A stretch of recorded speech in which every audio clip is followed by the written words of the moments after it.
우리 하나님의 말씀은 요한복음 21장입니다. 요한복음 21장 15절 말씀부터 19절 말씀까지 제가 봉독을 해드리도록 하겠습니다. 요한복음 21장 15절부터 19절 말씀까지 제가 봉독을 해드리겠습니다. 그들이 초반 먹은 후에 예수께서 시몬 베드로에게 이르시되 요한의 아들 시몬아, 내가 이 사람들보다 나를 더 사랑하느냐 하시니 이르되 주님, 그러하나이다. 내가 주님을 사랑하는 줄 주님께서 아시나이다. 이르시되 내 양을 먹이라 하시고, 또 두 번째 이르시되 요한의 아들 시몬아, 내가 나를 사랑하느냐 하시니 이르되 주님, 그러하나이다. 내가 주님을 사랑하는 줄 주님께서 아시나이다. 이르시되 내 양을 치라 하시고, 세 번째 이르시되 요한의 아들 시몬아, 내가 나를 사랑하느냐 하시니 주께서 세 번째 내가 나를 사랑하느냐 하심으로 베드로가 근심하여 이르되 주님, 모든 것을 아시오매 내가 주님을 사랑하는 줄을 주님께서 아시나이다. 예수께서 이르시되 내 양을 먹이라. 내가 진실로 진실로 내게 이르노니 내가 젊어서는 스스로 띠띠고 원하는 곳으로 다녔거니와 늙어서는 내 팔을 벌리리니 남이 내게 띠띠우고 원하지 아니하는 곳으로 데려가리라. 이 말씀을 하시면 베드로가 어떠한 죽음으로 하나님께 영광을 돌릴 것을 가리키심이라. 이 말씀을 하시고 베드로에게 이르시되 나를 따르라 하시니. 아멘. 좋으신 아버지 하나님, 은혜와 사랑을 진심으로 감사합니다. 하나님의 크신 은혜와 사랑을 기억하게 하시고 감사함으로 즐거움으로 주를 예배케 하시고 이 시간 주의 말씀을 청종할 수 있는 은혜를 베풀어 주심을 감사합니다. 선포되는 말씀이 우리에게 은혜가 되게 하시고 말씀이 우리에게 위로가 되게 하시고 말씀 가운데 주의 뜻을 분별할 수 있는 지혜를 허락하여 주시옵소서. 예수님 이름으로 기도함나이다. 아멘. 할렐루야. 우리 옆에 있는 분들과 주님이 우리와 함께 하십니다. 인사하겠습니다. 주님이 우리와 함께 하십니다. 할렐루야. 그리스 사람들은 사랑을 네 가지로 이렇게 구분을 합니다. 그 에로스 사랑이 있습니다. 이순간의 어떤 사랑이고, 또 스트로게라고 하는 사랑이 있습니다. 부모 자식 간의 어떤 사랑이라고 이야기할 수 있을 것이고, 세 번째가 필리아, 그러니까 친구 간의 어떤 우정, 네 번째가 신적인 사랑인 아가페 사랑이 있습니다. 자, 20세기의 최고의 지성인 가운데 한 사람으로 불리어지는 C.S. 루이스라고 하는 분이 계십니다. 이분은 철저한 무신론주의자였습니다. 그러나 그가 그리스도교로, 기독교로 개종을 하고 난 이후에 그는 자신의 어떤 지성을 통해서 수많은 사람들에게 영적인 영향력을 미쳤던 인물입니다. 그러니까 우리나라로 치면 마치 이어령과 같은 분이었다고 이야기할 수 있을 거예요. 근데 그분은 이제 이렇게 이야기합니다. 인간은 에로스에 의해서 탄생을 하고 부모의 어떤 스트로크의 사랑에 의해서 양육이 되어지고 친구와의 어떤 필로서 우정에 의해서 성장하고 하나님의 아가페 사랑에 의해서 완성된다라고 이야기를 했습니다. 정말로 굉장히 멋진 이야기인 것 같습니다. 자, 사람은 사랑함으로 태어나고 사람은 사랑을 먹고 살고 사람은 사랑을 위해서 살아가고 사랑이 있는 한 우리는 분명한 삶의 이유가 있을 것이고 존재의 이유가 있을 것이라는 이야기입니다. 자, 오늘 이 본 말씀을 보게 되면 예수께서 세 번째 주의 제자들에게 당신 자신을 나타내신 사건입니다. 바로 그곳이 어디냐면은 디베랴 바닷가라고 하는 곳입니다. 우리가 흔히 말하고 있는 갈릴리 호수예요. 자, 그때 바로 7명의 제자들이 함께 했습니다. 그 가운데 우리가 이제 수제자라고 여겨지는 베드로가 주의 제자들에게 그런 얘기를 합니다. 나는 고기나 잡으러 가야 되겠다. 그랬더니 다른 제자들도 우리도 가겠다. 그래서 그들이 아마 바다에 나가서 밤새 고기를 잡게 그물을 내렸지만은 한 마리의 고기도 잡을 수가 없었어요. 그때 주님께서 나타나셔서 너희에게 고기가 있느냐라고 묻습니다. 그때 제자들이 없습니다라고 얘기를 해요. 주님께서 다시 말씀하시기를 그물을 오른쪽에 내리라고 말씀을 했고, 제자들이 그물을 오른쪽에 내렸을 때에 그물이 찢어지리만치 많은 고기가 잡히게 됩니다. 153마리, 153이라고 이야기를 하죠. 그때 주님께서 제자들에게 이러시기를 생선을 좀 가져오라고 말씀하십니다. 그리고 조과를 먹으라고 제자들에게 말씀하셔요. 그리고 주님께서는 떡을 떼서 제자들을 나눠주시고 또 생선도 제자들에게 한 사람 한 사람에게 나눠주셨습니다. 그리고 주님께서는 베드로를 부르셨습니다. 베드로에게 말씀을 하셨습니다. 내가 이 사람들보다 나를 더 사랑하느냐? 자, 반복적인 질문이에요. 근데 우리가 한글 성경을 보게 되면은 같은 질문, 같은 대답인 것처럼 느껴지지만은 강조점이 전혀 다릅니다. 이 질문 하나하나가. 자, 첫 번째 질문은요, 내가 이 사람들보다도 나를 더 사랑하느냐라고 물으셨습니다. 아마 주님께서 이 질문을 하시는 목적은 뭐냐면은 마태복음 26장 33절 보게 되면은 베드로가 뭐라고 얘기하냐면은 모두 주를 버릴지라도 나는 결코 주를 버리지 않을 것이다. 그런데 주님께서 베드로에게 당신 자신을 계시하시면서 뭐라고 말씀하고 있습니까? 내가 이 사람들보다도 더 나를 사랑하느냐? 그렇게 묻고 계신 거예요. 아마 이 베드로의 어떤 상처를 치유하시기 위해서 바로 이와 같은 질문을 하지 않으셨나 생각이 됩니다. 두 번째 질문은 뭐냐면은 내가 나를 사랑하느냐? 자, 내가 가진 어떤 것 때문도 아니고 내가 이룬 무엇 때문도 아니고 나의 존재 그 자체를 내가 지금 사랑하고 있느냐라고 지금 묻고 계신 거예요. 아무런 조건이 없이. 세 번째 질문이 뭐냐면은 내가 나를 사랑하느냐? 이것은 첫 번째와 두 번째 질문과는 결이 다른 질문입니다. 자, 첫 번째, 두 번째 질문에 대해서 베드로 주님께서는 아가페 사랑을 말씀하신 거예요. 그런데 베드로의 대답은 뭡니까? 여기 말씀 보게 되면은 필로서 친구 간의 우정으로서 내가 당신을 사랑합니다라고 이야기를 한 거예요. 자, 근데 주님께서 세 번째 질문에서는요, 베드로에게 어떤 질문을 하시냐면은 내가 정말로 친구로서 나를 사랑하느냐고 이제 물어보신 거예요. 물론 베드로의 대답은 똑같습니다. 자, 그런데 베드로가 세 번째 대답할 때는 주님 모든 것을 아시오매 내가 주님을 사랑하는 줄 주님께서 아시나이다. 주님께서 모든 것을 알고 계십니다라고 얘기해요. 자, 여기서 모든 것을 안다는 의미는 어떤 의미냐면은 나의 뼛속까지 하나님께서는 알고 계시지 않습니까? 비록 주님께서 내게 원하시는 어떤 아가페적인 사랑은 내가 지금 할 수 없지만은 그래도 주님을 향한 나의 순수한 이 진실된 마음은 주님께서 알고 계시지 않습니까? 라고 지금 대답하고 있는 거예요. 그때 주님께서 베드로에게 말씀하시기를 내 양을 먹이라고 지금 말씀하고 계심을 우리가 보게 됩니다.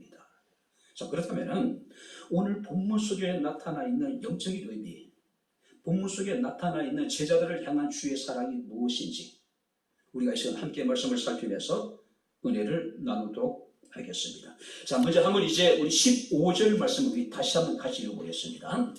그들이 조반을 먹은 후에 예수께서 시몬 베드로에게 이르시되 요한의 아들 시몬아 내가 이 사람들보다 나를 더 사랑하느냐 하시니 이르되 주님 그러하나이다. 내가 주님을 사랑하는 줄 주님께서 아시나이다. 이르시되 내 양을 먹이라 하시고.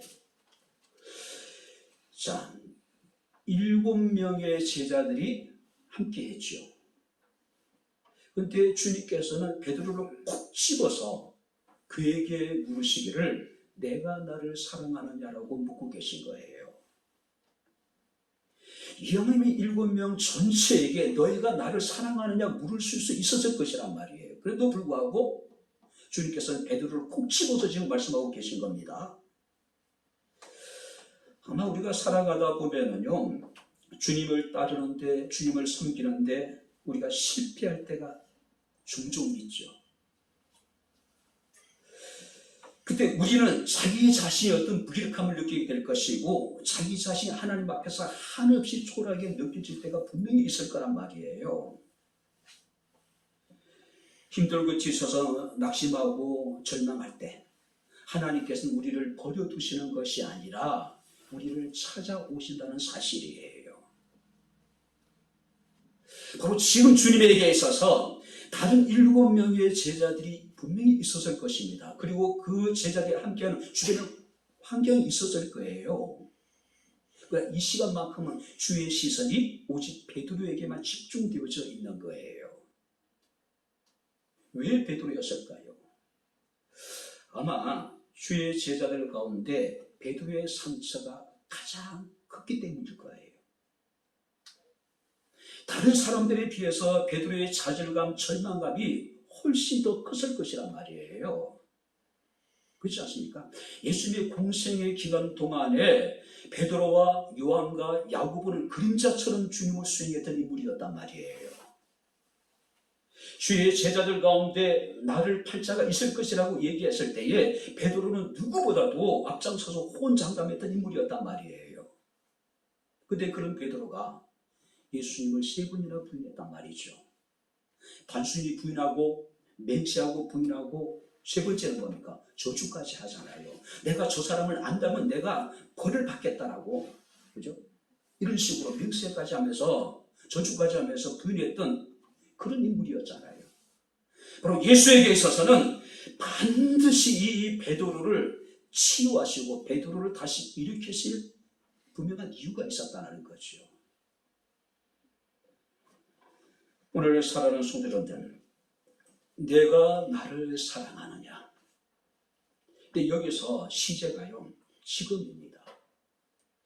과거의 베드로가 예수님을 어떻게 배반을 했든지, 앞으로 베드로가 얼마나 주님을 사랑할지 그건 중요하지 않아요. 지금 내가 이 사람들보다도 나를 더 사랑하느냐라고 지금 주님께서는 묻고 계신 거죠. 너 왜 그랬느냐? 왜 나를 배반했느냐? 왜 그것밖에 안 되느냐? 나를 위해서 죽는다라고 호언장담했는데 그때 내 모습이 어디에 갔느냐라고 책망할 수 있겠죠. 따질 수 있는 거예요.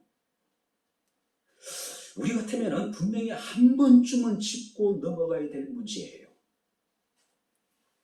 용서하는 것은 용서하는 것이고, 새로운 사명을 맡기는 것은 맡기는 것이고, 그 전에 한 번 정도 따지고 넘어가야 되지 않겠어요? 네가 어떻게 나한테 그럴 수가 있느냐라고요. 그죠? 앞으로 그러지 말라고요. 근데 주님께서는 묻지도 않고 따지지도 않으셨습니다. 책망하지도 않으셨어요. 예수께서 3번이나 같은 질문을 하신 이유는 뭐냐면은 베드로에게 상처를 주고 베드로를 부끄럽게 하신 것이 아니라 베드로의 상처를 보듬으시고 베드로를 치유하기 위해서 같은 질문을 3번이나 지금 하고 계신 거예요. 너의 과거를 묻지 않겠다는 이야기예요. 지금 내가 다른 사람들보다도 나를 더 사랑하느냐라고 지금 묻고 계신 것이죠. 실패한 사람들에게 있어서 가장 무서운 것이 무엇일까요? 주변 사람들의 냉소적인 시각이에요. 시선이에요. 정말로 견디기 힘들 거예요. 그죠? 잘난 척 하더니 참 꼴 좋다. 아이고, 그건 그렇지. 네가 뭘 혹시나 했더니 역시나네. 처음부터 기대하지 말았어야 되는데 내가 잠시 정신이 팔렸었나 보다. 늘 믿었던 내가 바보지. 우리는 이런 이야기를 너무 쉽게 할 때가 얼마나 많을지 몰라요. 그죠? 아직까지도 우리 자녀들에게는 많은 가능성이 있음에도 불구하고 앞에 있는 별것 아닌 문제를 가지고 아이들의 마음에 깊은 상처를 줄 때가 얼마나 많은지 몰라요. 주님께서는 우리에게 말씀하고 계십니다.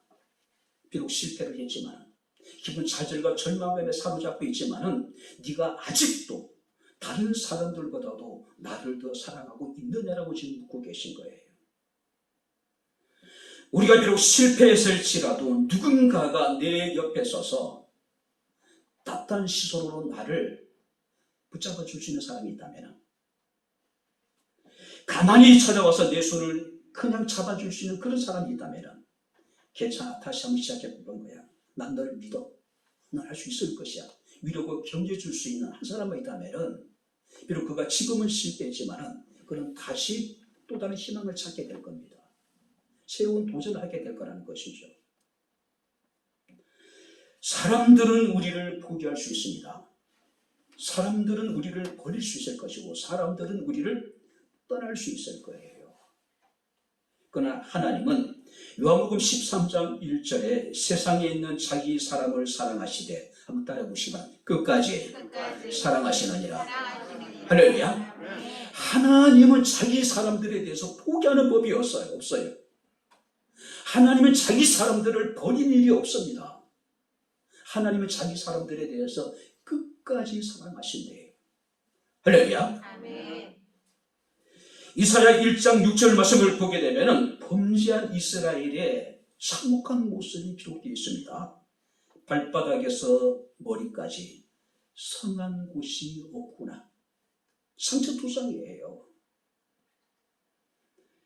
상한 것, 터진 것, 또 새로 맞은 흔적들 뿐이거늘 이것을 짜며 감싸며 또 기름으로 부드럽게 함을 받지 못했다.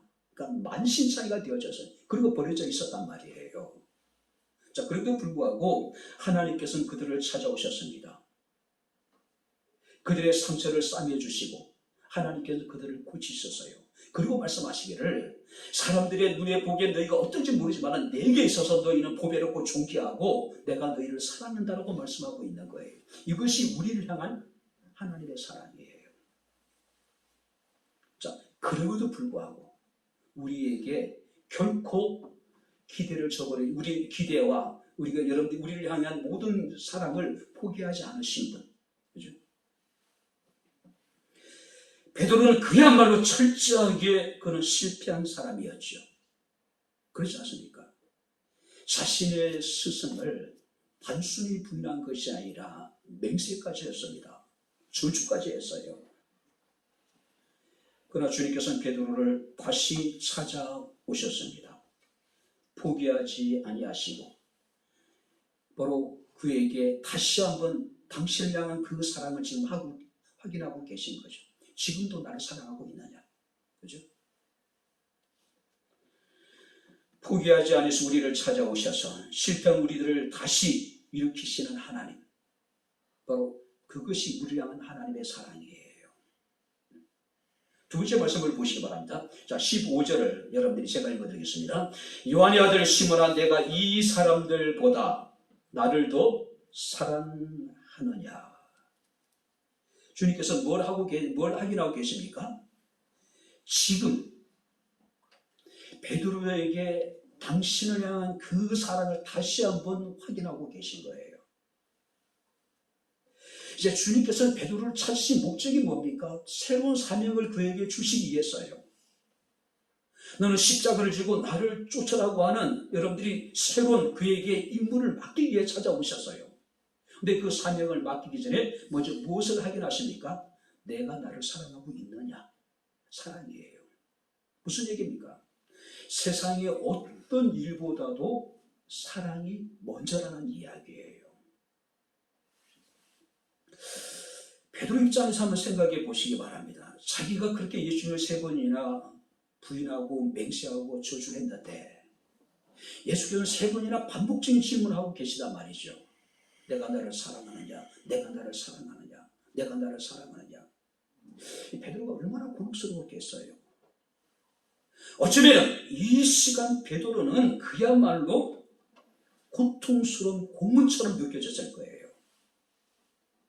세 번이나 예수님을 부인했는데 내가 지금도 나를 사랑하느냐, 지금도 나를 사랑하느냐, 지금도 나를 사랑하느냐. 다른 사람이 이런 질문을 했다면 마치 베드로를 조롱하는 것처럼 아마 모욕감을 느꼈을 거란 말이에요. 베드로 충분히 여러분들이 곤혹스러웠을 것이고 아마 고통스러운 고문처럼 느껴졌을 거란 말이에요.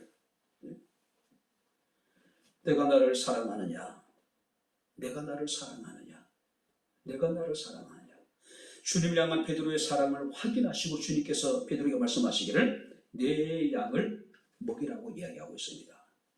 자, 그렇다면 베드로 입장에서 이런 주님의 명령이 이해가 될까요?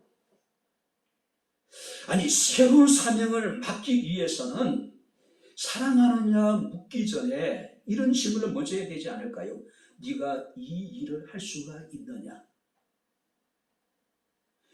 내가 이 일을 잘할 수 있느냐라고 먼저 확인을 하는 것이 우선순위가 아닐까요?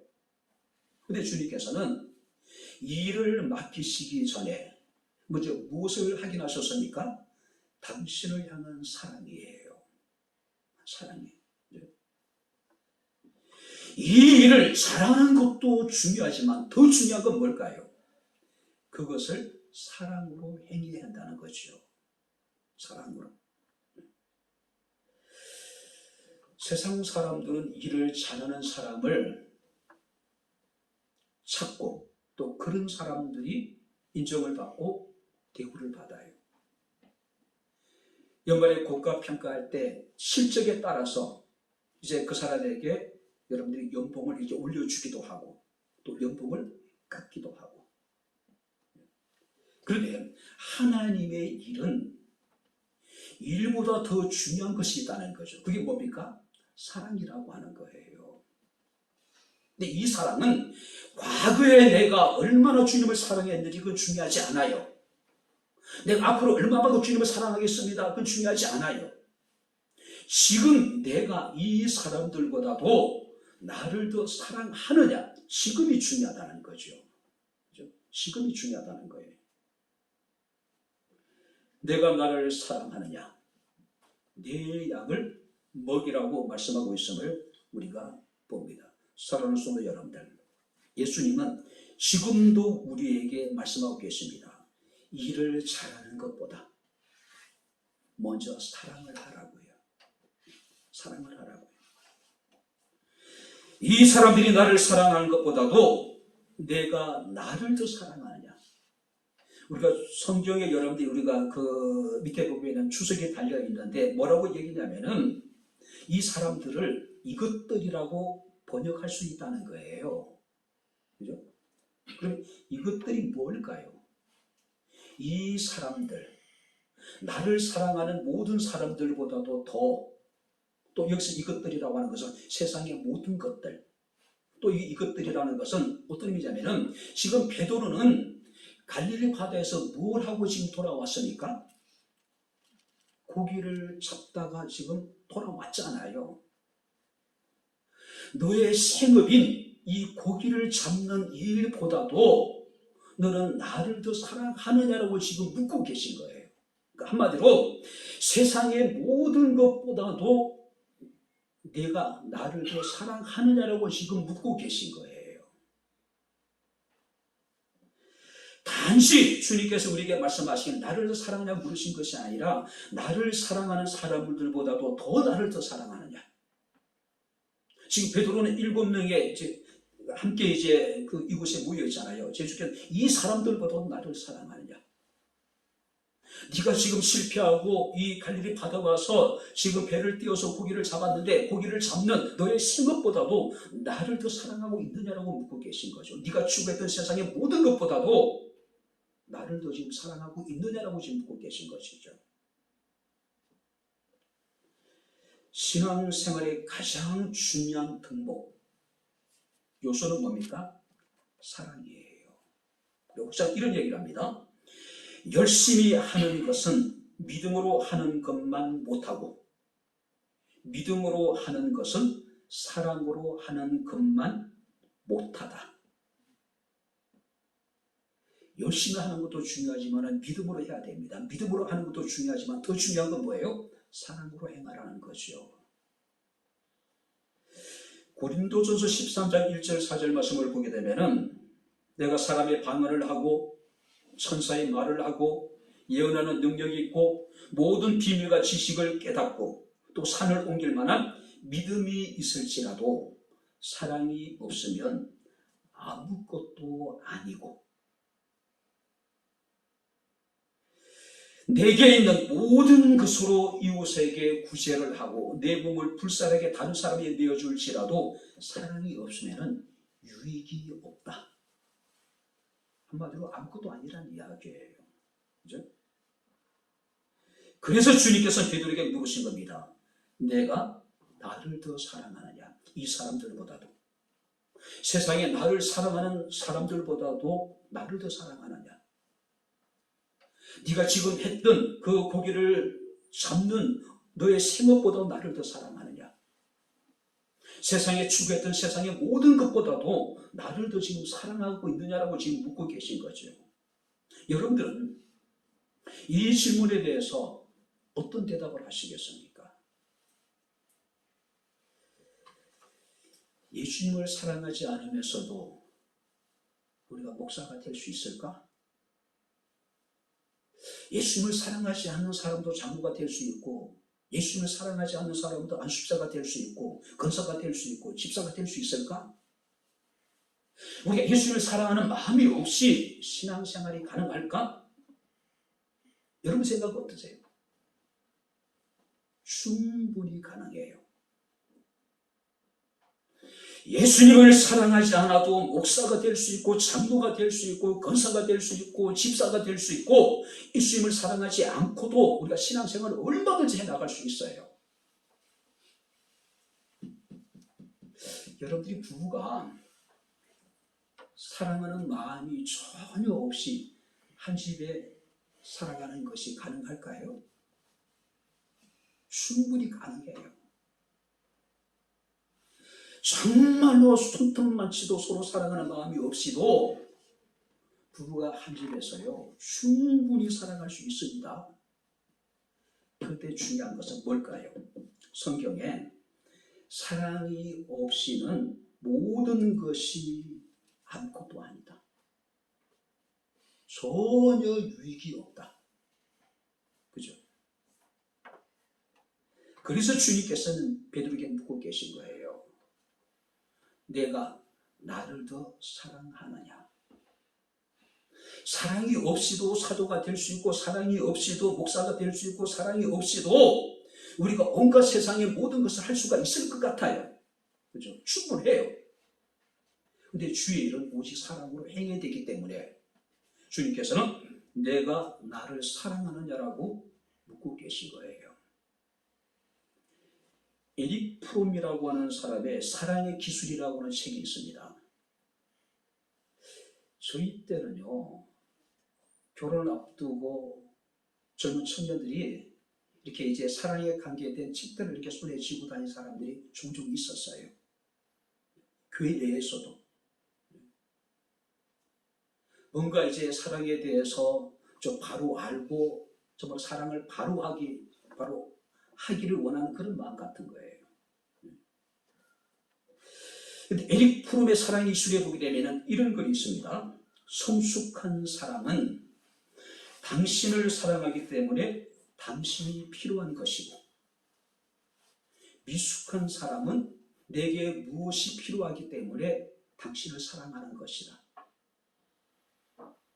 성숙한 사랑은 사랑하기 때문에 사랑을 받는 것이고 미숙한 사람은 사랑을 받기 때문에 사랑을 하는 것이다. 오늘 우리는 그리스도를 향한 성숙한 사랑을 가져야 되지 않을까요? 내가 무엇인가가 필요하기 때문에 주님을 사랑하는 것이 아니라 내가 정말로 주님을 사랑하기 때문에 주님이 필요한 거예요. 그죠? 우리는 주님을 사랑하기 때문에 주의 사랑을 받는 것이고 우리가 먼저 사랑을 받았기 때문에 우리가 주님을 사랑한다면 굉장히 이기적이지 않아요? 물론 주님께서 말씀하시기를 내가 너를 사랑한 것처럼 이미 우리가 사랑을 받았기 때문에 이제 우리가 주님을 자발적으로 사랑하는 것이죠. 우리에게 있어서 본질적인 문제가 뭘까요? 성경 말씀 보니까 주님에 대한 사랑입니다. 사랑하는 거예요. 일에 앞서서 주님을 사랑하는 일이 먼저입니다. 우리에게 중요한 것은 일이 아니라 주님을 사랑하는 마음이라고 하는 겁니다. 특별히 여러분들이 우리가 여기서 내가 이 사람들보다 나를 더 사랑하냐, 자 여기 보시기 바랍니다. 나를 더라고 하는 의미 속에는 양적으로, 질적으로, 수적으로 훨씬 더 많은 상태. 나를 사랑하는 모든 사람들보다도 내가 나를 더 사랑하느냐, 양적으로, 질적으로, 수적으로. 즉 이곳에 있는 다른 주의 제자들보다도 내가 나를 더 사랑하느냐, 너의 생업보다도, 네가 추구했던 세상의 모든 것보다도 주님을 사랑하되 양적으로, 질적으로, 수적으로 훨씬 더 사랑해야 된다는 거죠. 많아야 된다는 이야기예요. 커야 된다는 이야기예요. 근데 우리는 우선순위에 있어서 주님은 늘 뒷전이에요. 그렇지 않습니까? 항상 주님은 우리의 선택에 있어서 늘 맨 끝이에요. 사랑하는 성도 여러분들, 그 누구보다도, 그 무엇보다도 주님을 더 사랑할 수 있기를 주 이름으로 축원합니다. 양적으로, 질적으로, 수적으로 훨씬 더 많이 주님을 사랑해야 된다는 이야기죠. 자, 마지막 세 번째 말씀을 보시기 바랍니다. 우리 이제 18절 말씀을 우리 다시 한번 같이 읽겠습니다. 내가 진실로 진실로 내게 이르노니 내가 젊어서는 스스로 띠띠고 원하는 곳으로 다녔거니와 늙어서는 내 팔을 걸리리니 남이 내게 띠띠우고 원하지 아니하는 곳으로 데려가리라. 그 다음에 19절 말씀으로 보시기 바랍니다. 나를 따르라. 나를 따르라. 자, 여기서 예수께서 말씀하시기를 나를 따르라는 이야기는 무슨 말입니까? 나의 길을 걸으라는 이야기예요. 자, 여기서 예수님의 길이란 어떤 길일까요? 세상 죄를 지고 하는 하나님의 어린 양이로서 세상 사람들을 구속하시기 위해서 십자가를 지시고 고난을 받으시고 죽으신 것처럼 너희도 내가 간 그 길을 뒤따르라는 이야기죠. 나의 발자취를 쫓으라는 이야기예요. 특별히 주님께서 18절 말씀에 내가 젊어서는 스스로 띠띠고 원하는 곳으로 다녔거니와 늙어서는 내 팔을 걸리리니 남이 내게 띠띠우고 원하지 아니하는 곳으로 데려가리라고 말씀을 하고 있습니다. 결국 베드로는 주님께서 말씀하신 대로 주의 길을 따르죠. 발자취를 따릅니다. 어디까지요? 죽기까지예요. 죽기까지. 근데 중요한 게 있습니다. 우리가 주님을 따를 때 우리가 경계해야 될 것이 있어요. 주님을 따를 때 우리가 반드시 주의해야 될 것들이 있다는 사실이에요. 그게 뭐냐면은 21절 말씀을 우리 보시기 바랍니다. 이에 베드로가 그를 보고 예수께 여짜오되 주님 이 사람은 어떻게 되겠사옵나이까. 자, 베드로의 장래 일에 대해서 이 예수께 들은 베드로가 예수 옆에 보니까 누가 있느냐 하면은 자신의 어떤 경쟁자였던 주의 사랑하는 제자 누구냐면은 요한이에요. 사도 요한이에요. 늘 베드로와 요한과 야고보는 예수님에 있어서 그림자와 같이 수행했던 인물입니다. 혹시 여러분들이 그 일을 기억하십니까? 이 세벳대의 두 아들 요한과 야고보의 어머니가 어느 날 예수님을 찾아와요. 이들은 예수님과 이종 사촌간이에요. 사도 요한과 야고보는. 그러니 그 두 요한과 야고보의 어머니였던 세벳대의 어떤 아내가 찾아와가지고 예수께 청탁을 합니다. 주의 나라가 임하게 될 때 내 자식 두 놈 가운데 한 놈은 주의 우편에 한 놈은 주의 좌편에 앉게 해달라고 부탁을 하잖아요.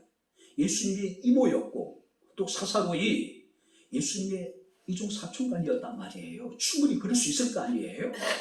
그죠? 그때 제자들이 그 형제에 대해서 굉장히 분노합니다. 왜 그랬을까요? 주의 좌편과 우편이라고 하는 것은 가장 높은 곳을 의미하잖아요. 아마 이 제자들 가운데 베드로가 굉장히 분노했을 거예요. 왜냐하면 늘 요한과 어떤 경쟁 관계에 있었기 때문에. 그래서 이제 베드로가 그 사도 요한을 보고 예수께 묻습니다.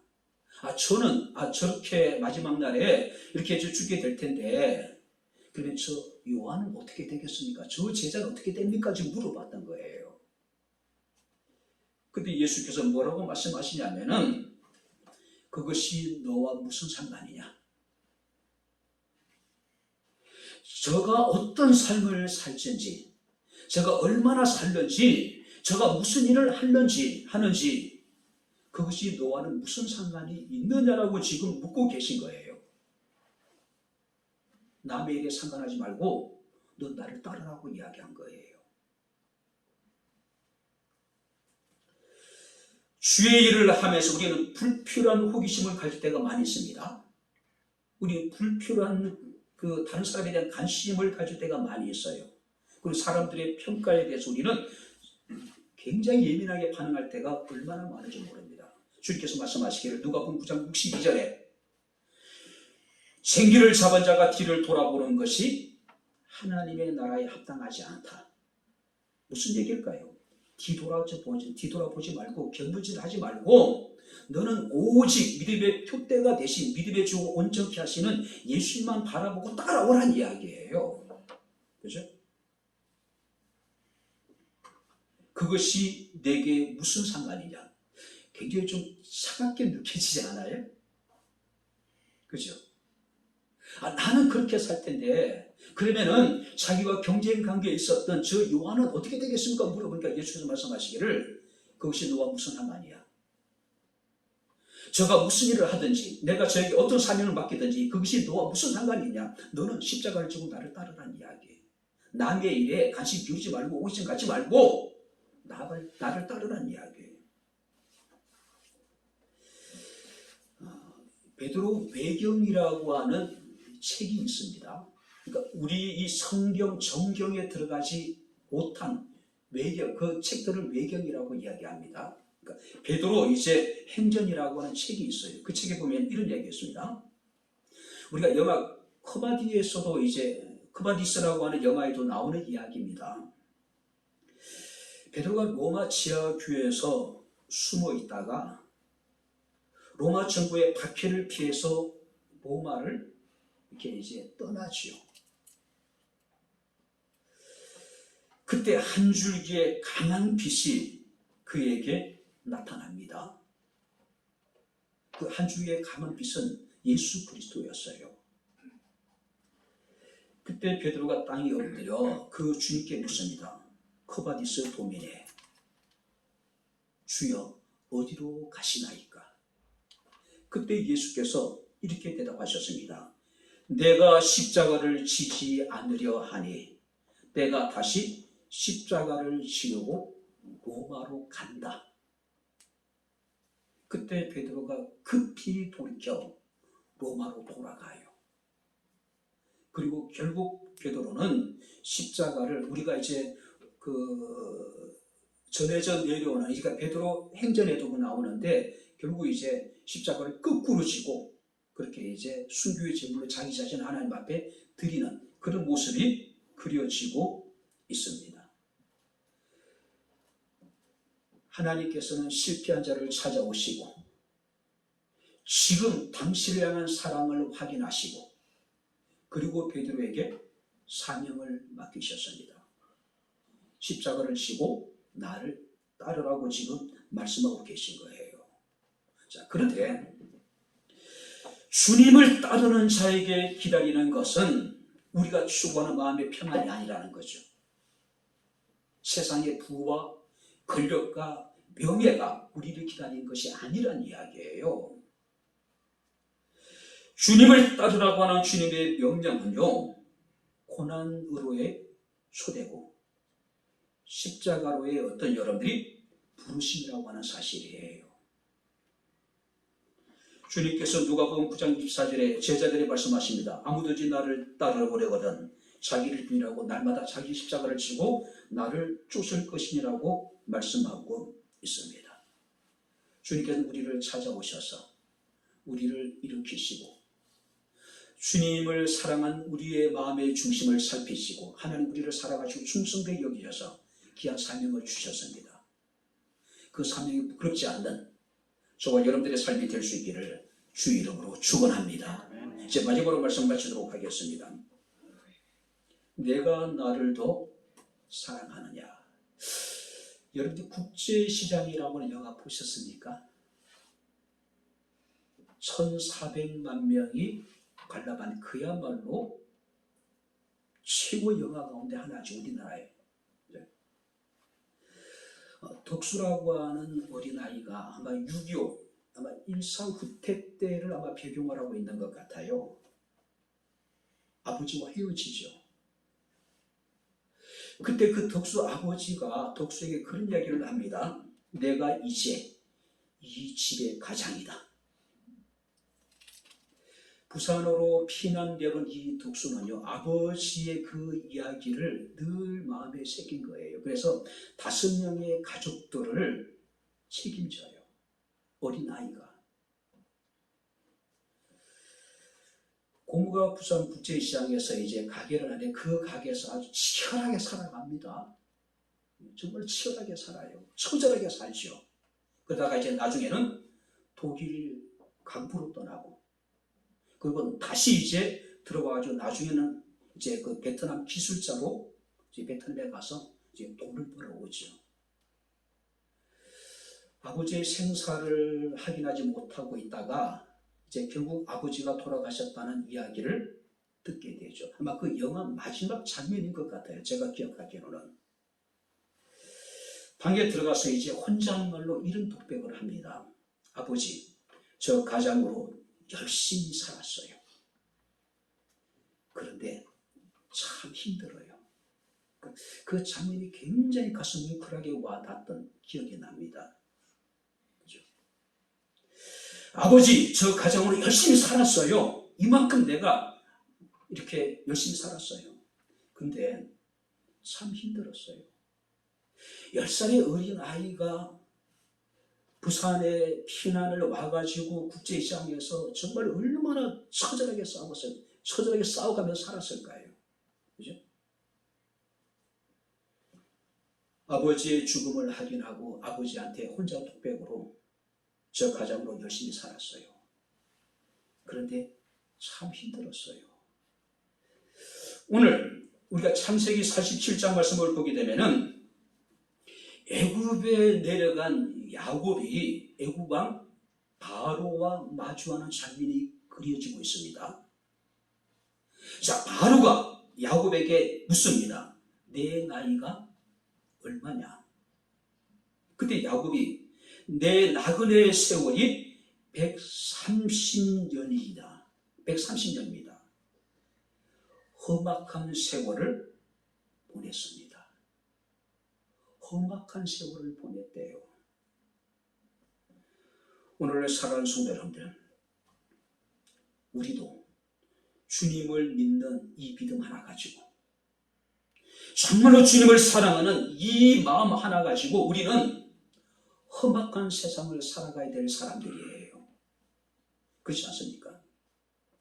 그리고 우리는 언젠가 하나님 앞에 서서 우리의 삶을 하나님 앞에 짓고 할 때가 있을 거예요. 여러분들은 하나님 앞에 어떤 고백을 하게 되시겠습니까? 주님을 사랑하며 열심히 살았습니다. 그런데 참 힘들었어요. 아마 우리 대부분의 성도들이 이런 고백을 하지 않을까요? 정말로 믿음을 따라 사는 것이 너무 힘들었습니다.